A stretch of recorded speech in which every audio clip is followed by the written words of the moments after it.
This video is the first part of a four-part Advent series entitled Please Come. You may have heard of Advent. After all, who can pass up on the daily chocolates in an Advent calendar? But you may also be asking, what is Advent? Very simply, it is a time of anticipation and preparation for Christmas, for the coming of Jesus. Advent is celebrated over a period of 4 Sundays, and each week has a different theme, a different focus. This first Sunday of Advent's theme is hope, something we all can relate to, especially this year with the hope that COVID-19 would soon go away.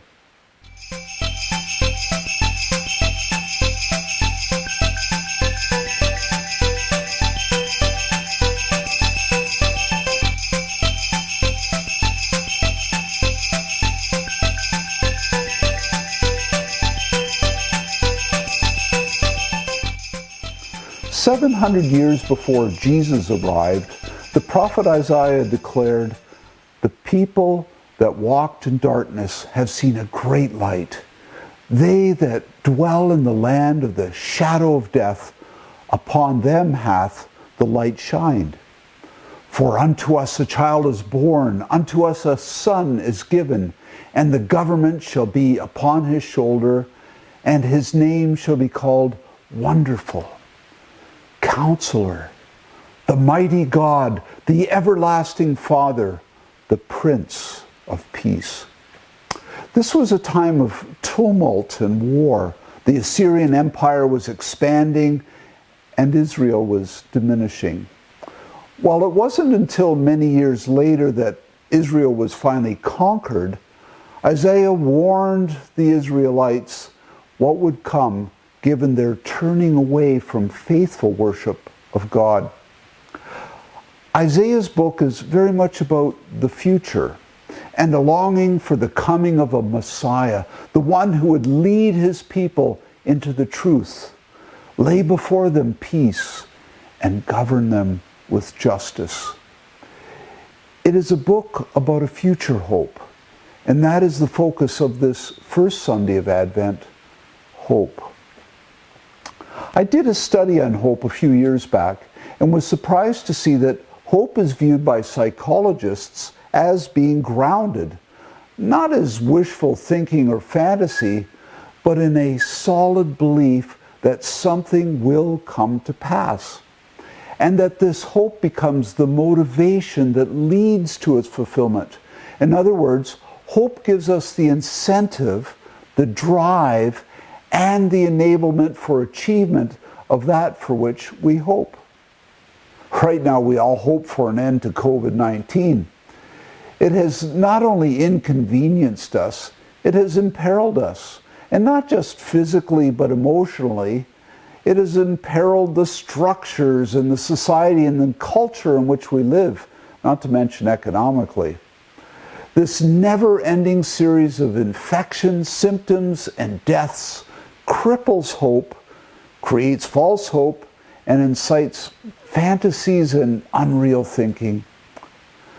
But if we turn to a grounded hope at this time, hope that is realistic, truthful, optimistic, and motivational, we can overcome the challenges presented to us, even in the midst of an ongoing pandemic.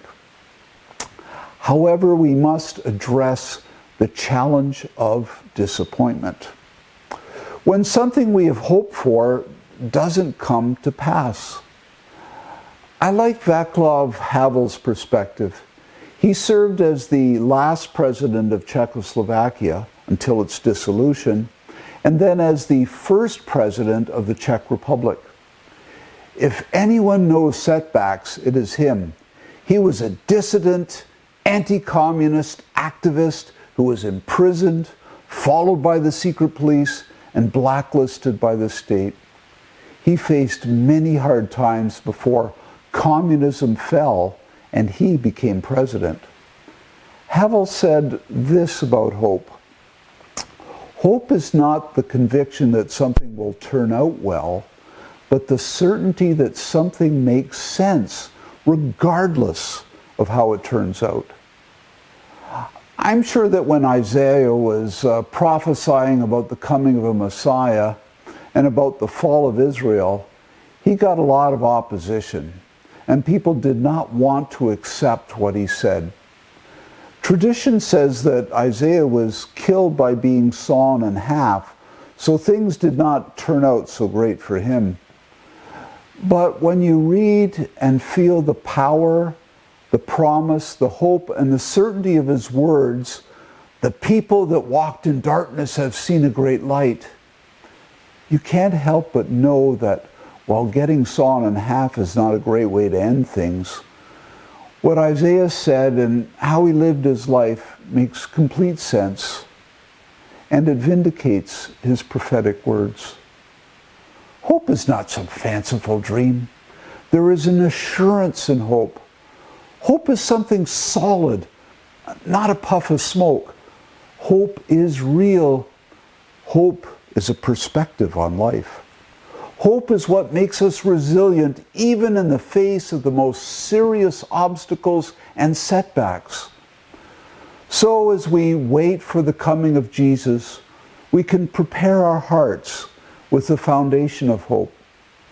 Let me end with a benediction from Paul's letter to the people of Thessalonica. May the Lord Jesus Christ and God our Father, who has loved us and given us unending encouragement and unfailing hope by his grace, inspire you with the courage and confidence in every good thing you say or do.